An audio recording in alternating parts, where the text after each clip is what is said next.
Ready?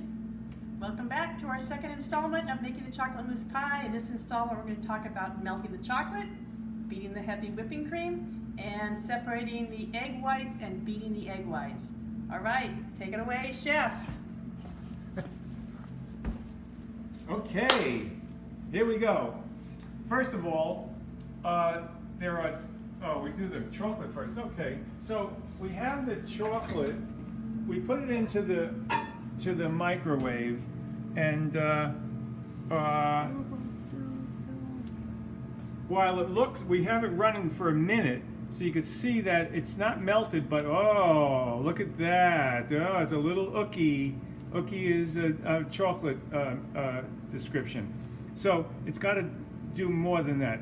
Also, we're going to put it back in here now and set it up and put it on another minute, and we'll show you what that looks like later. But another item, look at the size of this bowl. It's really helpful to put the chocolate in the bowl this size because you're going to have to incorporate the heavy whipped cream and the egg whites. It's good to work in a bigger bowl if you have one. And of course, it's got to be, ceramic. You can't do metal in the microwave. So let's put this back in the microwave. So that was 1 minute. Now we're going to put it on for 1 more minute. Okay. So let's do a minute here. Okay. All right. So now here are 2 containers of heavy cream. They're each 8 ounces. You're only going to use one of these, which is 1 cup, for this part of the recipe. The other one, which we're getting rid of, is for after the pie is done. That's to decorate the top. So this container was put into this bowl, and we whipped it up. Hold your ears. And this is what it should look like when you beat it. Pretty thick. And did you Whipped put anything cream. into that whipped cream? This is on the recipe, this is 1 container and 1 tablespoon of powdered sugar. Yummy.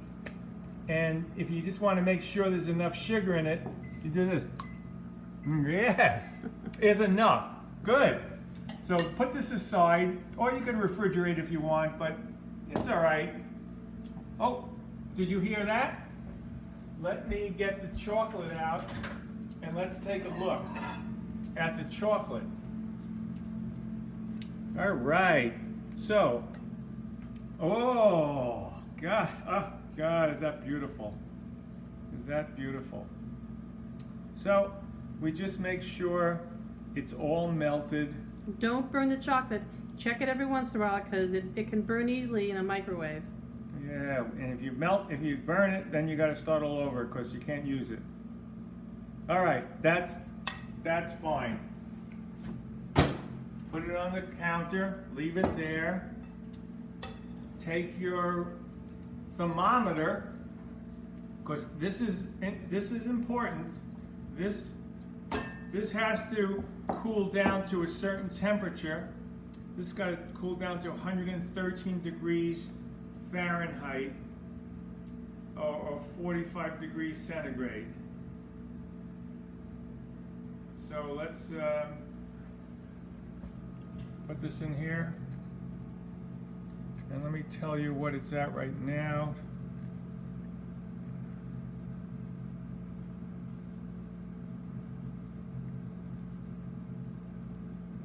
It's at 120. It's pretty close. So we have to hurry because you need to do the rest of this process. If it's too hot, it'll ruin the recipe. If it's too cold, it'll chunk up the chocolate when you add all these other ingredients. So it's got to be, you got to keep it.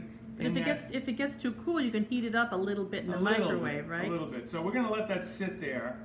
And the next part, and one of the last parts, is the egg whites and the eggs.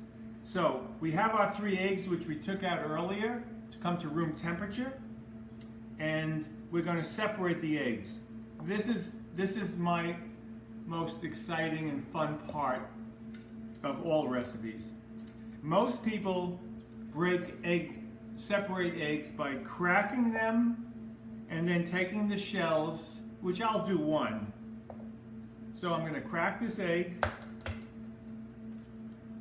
split the shell, let the egg white go into the bowl, and then take the shell and go back and forth and put the yolk in that and let all the egg white drip over in there.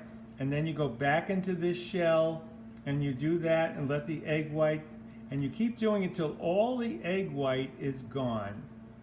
And then you take the egg yolk and put it in a bowl. John, you might remember when we were growing up, Mom had an egg separator. It was a little metal tool that had a little basket. When the tool, the metal went round and around, I can't do round and around and around, and it formed a little basket of the metal. And you threw the whole egg in it, and the egg whites went through, and the egg yolk stayed, and it was a great little tool. Well, that must have been exciting, but this is much more exciting. I don't know, it was pretty exciting. Well, this is the reason why you really have to wash your hands well. This is my favorite process. You crack the egg, you open the egg, and then you pour the egg and yolk into your hand. Ooh, it feels great. And then you wiggle your hand and open your fingers a little bit, and the white goes through your fingers. Then you put it into the other hand, and you do that a couple of times, and it's just very exciting and very earthy. And the other thing about it is, and then you put the egg yolk into the pan. Now, not only is it exciting and earthy, the problem that a lot of people have when they do the shell to separate the eggs, if they just tap the yolk with the shell, which happens, if you get a little microscopic drop of yolk in these egg whites, they will not beat. You'll not be able to beat them. So now we have pure egg whites in that container. So we put the yolks over here, we put the extra egg over there, and now we have to beat the egg whites. So we already beat the whipping cream with that beater, and we really very carefully washed the beaters off and dried them, because if you have wet or dirty beaters, the egg whites will not beat. You also have to have clean and dry beaters to beat the whipping cream. So in between, really wash and dry those beaters. So here they are, clean and dry.